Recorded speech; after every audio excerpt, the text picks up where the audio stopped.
Anyway, because our quest departed from Kokoto, we returned to Kokoto.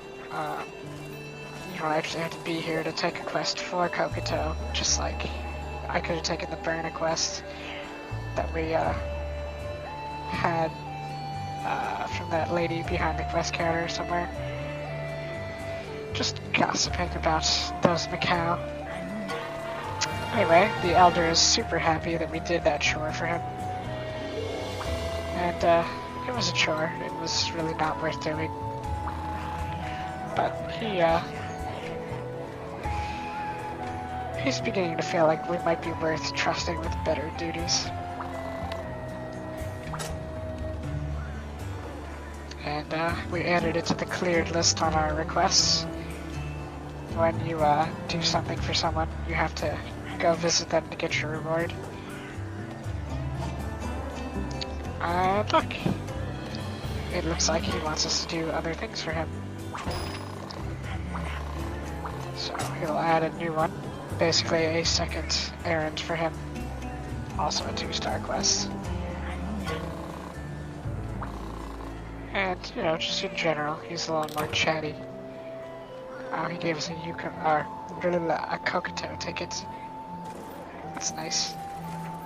Let's see what this quest he wanted us to do was. It's weird, oh dang, it just passed 5 AM, so yeah. There's a secret, that's when the daily monster rolls over. Do not play Monster Hunter at 5 AM, just don't. Let's see. As predictable as it may be, the next step up is to hunt the Velocitron, which is the leader of those guys. The most primitive version of the early boss monster. So, it'd be really nice if we would help him out and do that too. But, we'll do that later. We got other places to visit.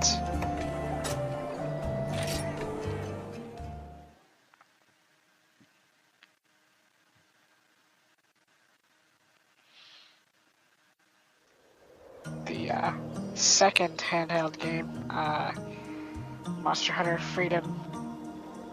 Well, they called it Freedom 2 and then Freedom Unite. In Japan, they just called it Monster Hunter Portable 1, 2. So, you know. Or Monster Hunter Portable 2nd. Monster Hunter Portable 3rd. Monster Hunter Portable. Yeah, because they didn't know they were going to make more of these. So, it's set in a, mountainside village, a little snowy, a little cozy. Little friend over here tell us about the local tourist trap. It is actually an interesting side area where there's a gigantic sword that we are not allowed to touch as outsiders. And makes you wonder why we were even allowed to come here at all.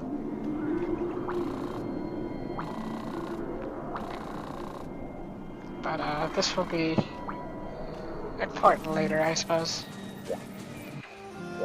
Just like that mysterious sword in the stone behind our house that we stole from the local hunter. Speaking of which, another local hunter house. Because, why not? Let's see, what weapon should we take this next time?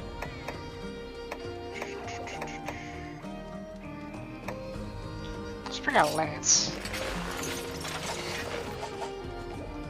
Since we're gonna get menial tasks, it really doesn't matter what I do. Focus around my skills.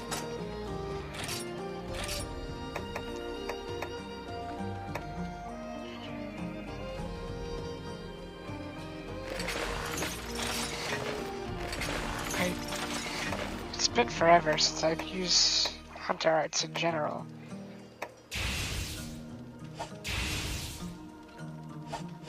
even if I was playing like the English version, I would probably not remember too well what they do until I just test them out. So, feline gear, got the item sales associate is a palico, or sorry, a feline. Obviously, not gonna run the forge. This big guy next to all the tools will do that for us. Same exact stuff as we've already seen. Item vendor, locals, crazy old man.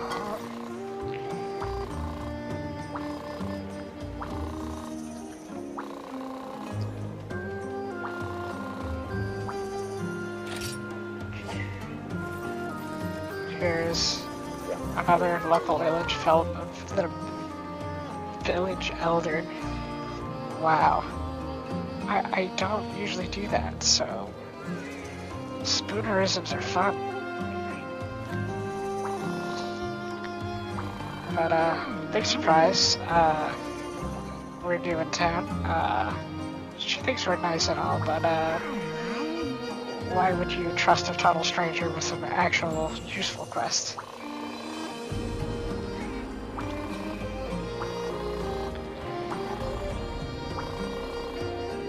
But she will let us do some chores for her, since we are highly recommended from the Academy.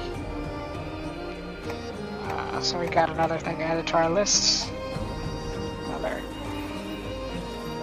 2-star quests.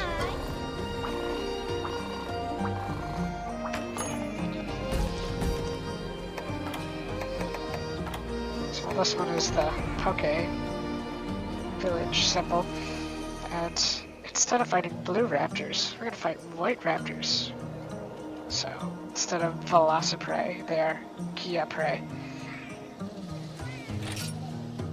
But importantly, this opens up another hunting ground for us, which is the mountain.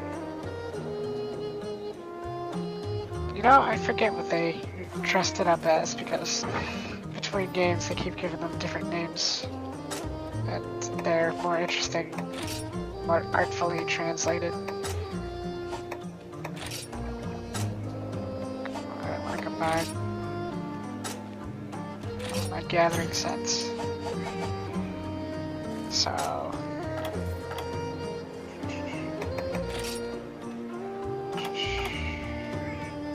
no subquests, and they just want us to kill 10 Kia prey.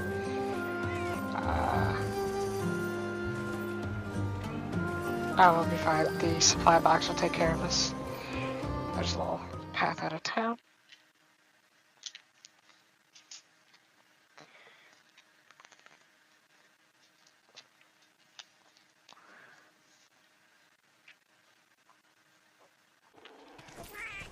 Let's see, we got a new base camp. Base of the mountain. You can see in our supplies they added a hot drink, which is important because they kind of don't let you off easy in Monster Hunter 2 with all the excessive use of this is our primary area. You can see it's pretty cold at the top, and actually we visited this place as part of the demo for Monster Hunter Double Cross. It's where we fought Barioth. So it should not be surprising that it's cold up there. I forgot to eat at the village again. Oh well, they give me supplies. I will use them. I will refrain from using the hot drink until we get closer to the cold areas, which is basically everywhere but area 1 and 2. So you don't need a lot of hot drinks. Although in Monster Hunter Freedom 2 Portable Second, the default armor that you start with has a built-in skill for resistance against the cold, so it's really not that bad. Let's pick on some local herbivores.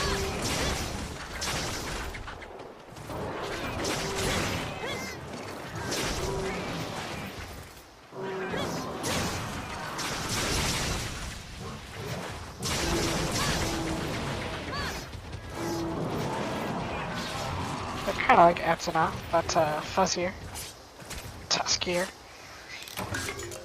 Oh, and there's a Vespoid. Not to be confused for a Penobra. Oh, I think I got a birthday. We need some of these for our next stage of weapon development. So that's nice.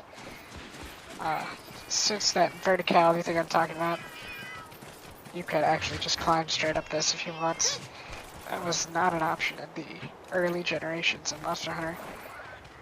Just like what I did in the verdant hills to get to that cliffs to climb.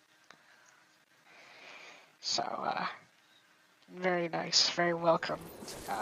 Because otherwise you would have to go, we were about to go every single time you take a quest here. It's a lot of climbing, just like you saw in that other area. These are little Anteca, little elk. And they will get mad at you if you... Yeah, exactly.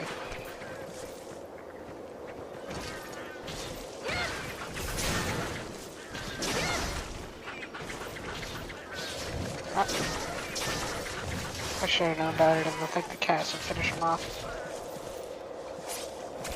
But yeah, there's a little series of ledges to climb up. Now one thing that took me a while to figure out, because there's all these cliffs off to the side that you can't reach very easily. If you do a careful drop down, oh, whoop. That's not very careful. Wait, this isn't it. What a waste.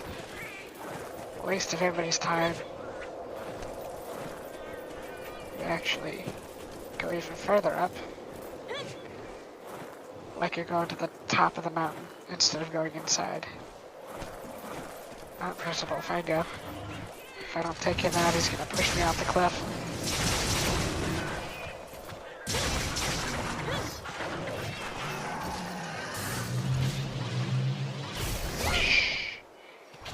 I never found a lot of counter-lancing to be that productive. Before I do anything else, there is a mining spot. This is actually one of the mining spots from Generation 4, Monster Hunter 4, which is part of the same generation. You would find them in their icy area. So it's good to see some variety of recycled assets. So look, there's a little, I don't want to like run off. Gotta be very careful how you jump this. Ah, no. Shh. Well, I just missed on stuff.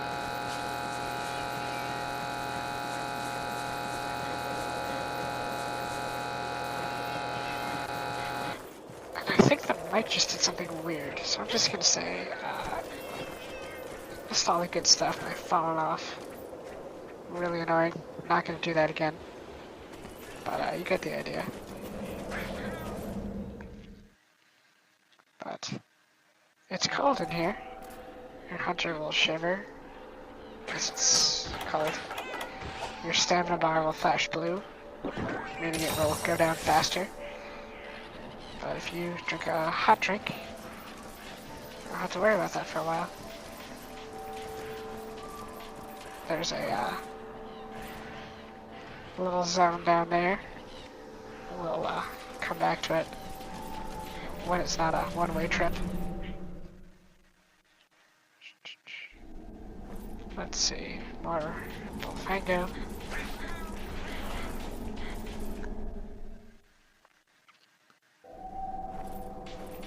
Here's where the veggie elders hanging out.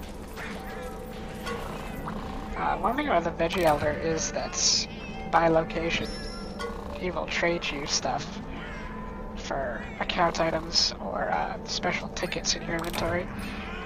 You have to know, like, what he'll trade in different places. It's actually very annoying. I rarely do it, but you'll eventually have tickets to spare and stuff you want. And by the time those tickets are high quality enough, you can actually get some good things out of him. That would be very annoying to hunt for on your own.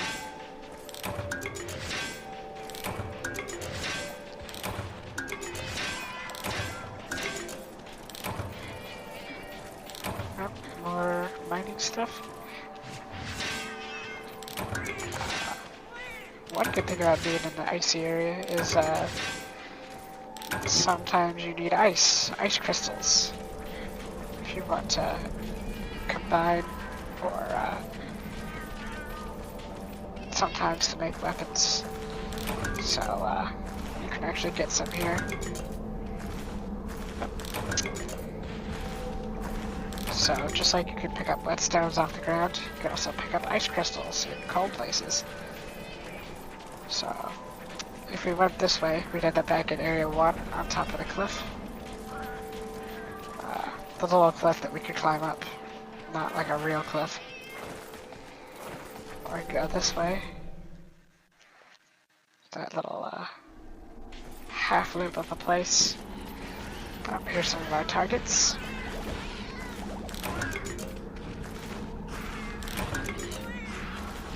They're essentially exactly like Velocipede, except they spit cold air at you and they give you ice blades, which means that my stamina will go down faster, at least until it wears off.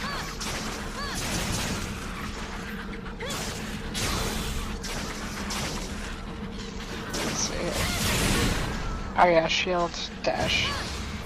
That's a cool skill. You forget some of the things that'll let you do.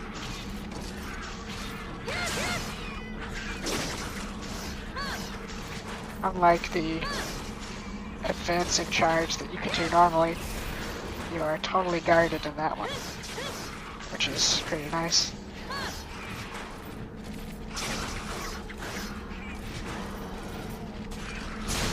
Slap. Wow, I knew you were low on health, but I didn't think you were that weak. Got a defensive boost from Calico friend.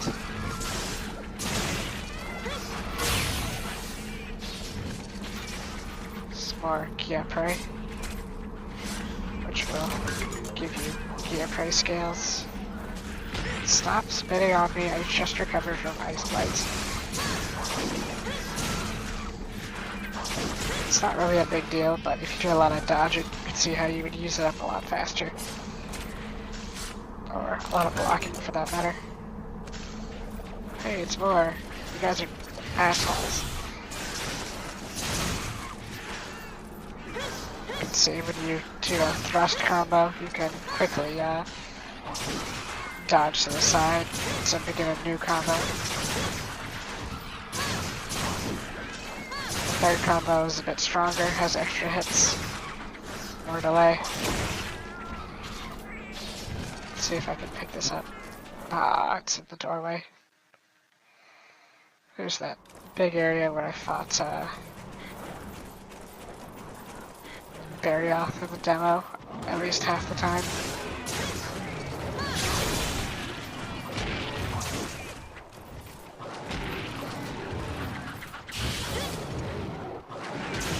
I'm waiting for an attack, and I screwed up.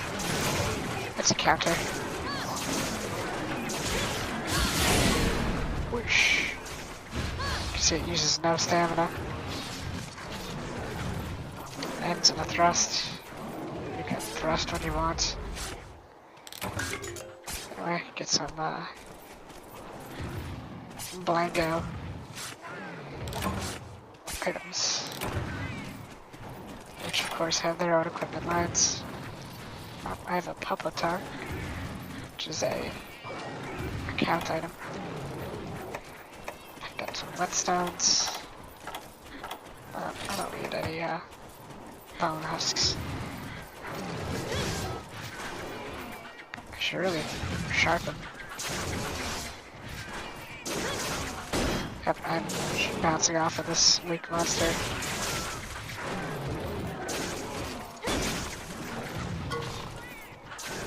Definitely a sign that you must sharpen. Let's use the supply whetstone. In English they call them mini whetstones, but they're exactly the same. They just have to go back when the quest is over.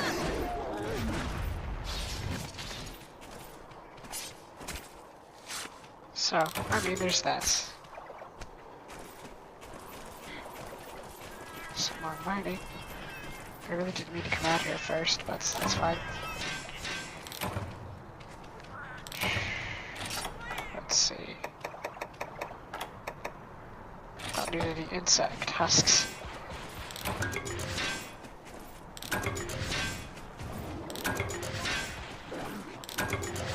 Really don't need to bother with these small monsters, because you'll get their parts just by doing quests that revolve around them and their larger alpha versions. Especially Blango.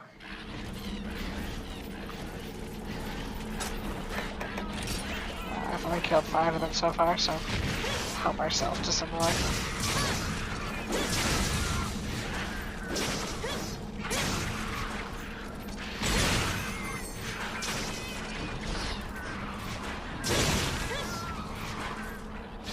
Yeah, the side slash the lance tip is not very strong, but it's good for crowds of weak monsters such as these. Especially if you want to flinch them, so they will do something to you. Spit on you.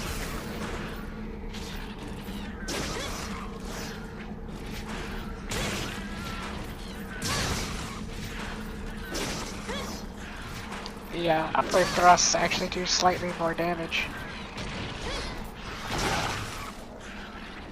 More geared towards a large monster. I need to stop killing them in that doorway.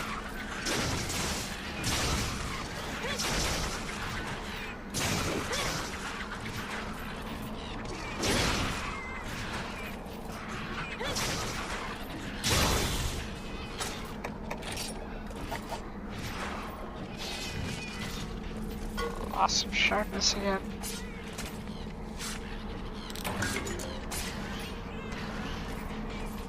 I can kill one more before I finish the quest.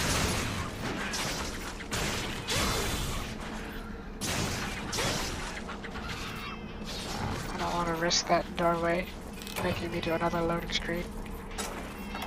Let's see, my cool drink wore off, so I gotta drink another one.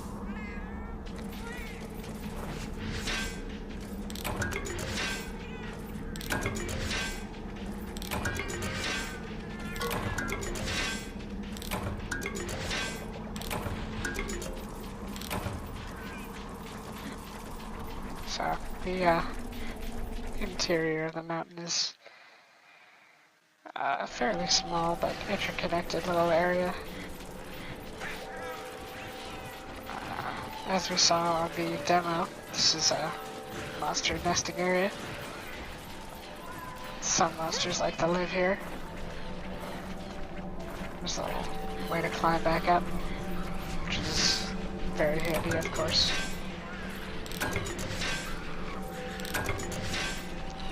I think in this color set, or node appearance, the blue ones are the rare ones, the red ones are the common stuff.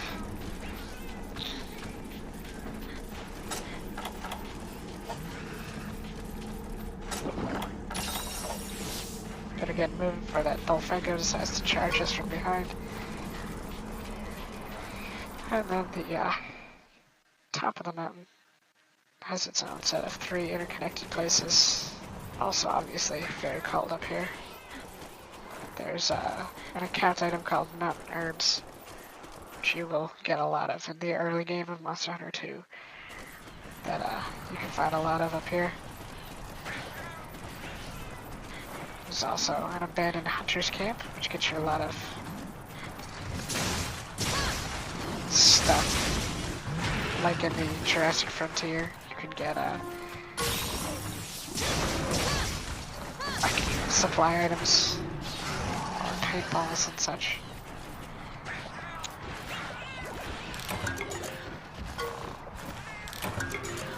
Oh, there's a paintball.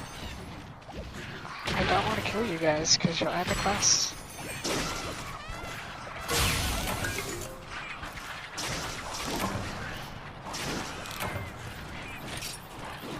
Oh, I don't need a knife.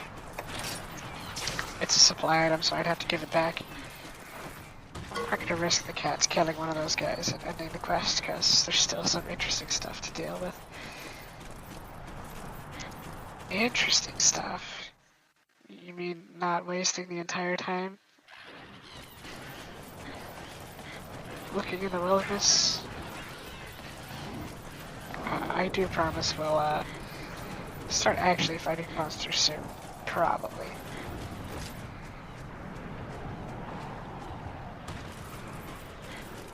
But there's a little shortcut through the mountain.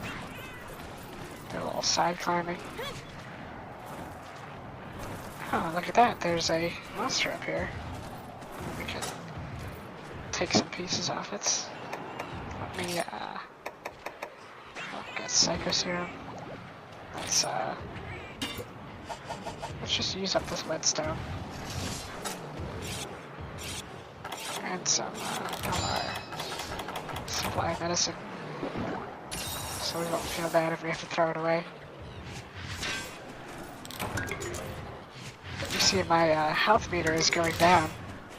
I got a very particular item called a Kazoo Whelp. Kazoo is a large monster that we're going to learn about later. But basically, oh, well, thanks for that, cat. Interrupted my explanation. You are very rude. It will drain your health because it's basically a leech that's latched onto you through your item box. Here's a flagpole. Occasionally there's certain subquests that want you to raise a flag. That's where they want you to take it. Let's see. Let's not. Oh, we already wasted that body they killed. Way to go, guys. That's basically the mountains, the mountainous region of Yore. You'll notice that since the quest is clear, I'm not losing health anymore. But usually you'd have to get it to the supply box and turn it in before it eventually kills you. Because it will drain your health past 0.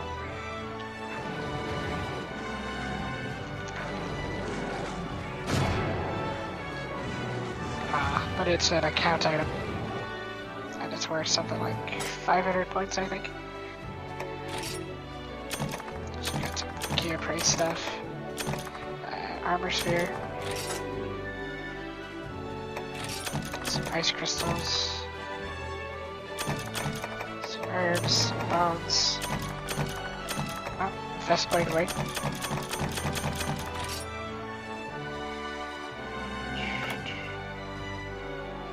Yeah, oh, it's 400. The little leech offspring of a Kazoo. It will suck you dry. If it's a account item that they want for your subquests, you're usually better off just using a Firecaster to go straight to camp.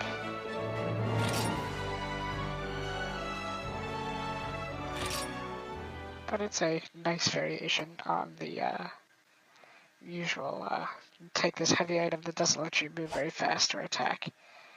Instead, it's this item will kill you. Deliver it, please. Later on, they will combine the two when they make the ever popular Powder Stone quests.